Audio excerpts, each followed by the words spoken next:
ভালোবাসা হলো একটা বই, আর ভুল বোঝাবুঝি হলো একটা পৃষ্ঠা। যদি কাউকে সত্যিই ভালোবাসো, তাহলে একটা পৃষ্ঠার জন্য পুরো বইকে ফেলে দিও না।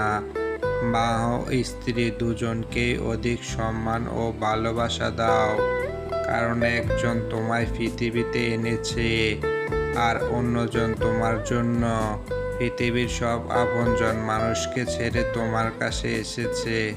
আচ্ছা, পরিবারের অজুহাত দিয়ে যারা ছেড়ে চলে যায়, তারা কি সত্যি ভালোবেসেছিল? সবাই বলে সারা জীবন তোমায় ভালোবাসবো, কিন্তু কেউ বলে না আমি সারা জীবন তোমার সুখে রাখবো। তোমাকে কখনো ভুলতে পারবো না, কারণ তোমাকে যখনই ভুলতে যাই, তখন আরো বেশি ভালোবেসে ফেলি। যে সত্যিকারে ভালোবেসেছে, সে একবার হলো তার প্রিয় মানুষটির জন্য কান্না করেছে। রূপ দেখে ভালোবাসলে ধোঁকা খাবেন, মন দেখে ভালোবাসলে সারা জীবন পাশে পাবেন। জোর করে কাউকে কোনো সম্পর্কই বাঁধে রাখা যায় না। যে থাকার সে এমনিতেই থাকবে, আর যে যাওয়ার সে ঠিক চলে যাবেই। সম্পর্ক এক পর্যায়ে আমরা একে অপরকে কেমন আছি জিজ্ঞেস করতেই ভুলে যাই। ভালোবাসার মানুষটিকে দেওয়া সবচেয়ে দামি উপহার হচ্ছে সময়।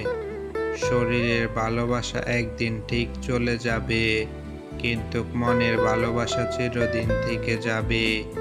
কারণ বয়স শরীরের হয়, মনের নয়। সম্পর্কের মধ্যে ঝগড়া হবে, রাগ হবে, কিন্তু কেউ কাউকে ছেড়ে যাওয়ার কথা হবে না।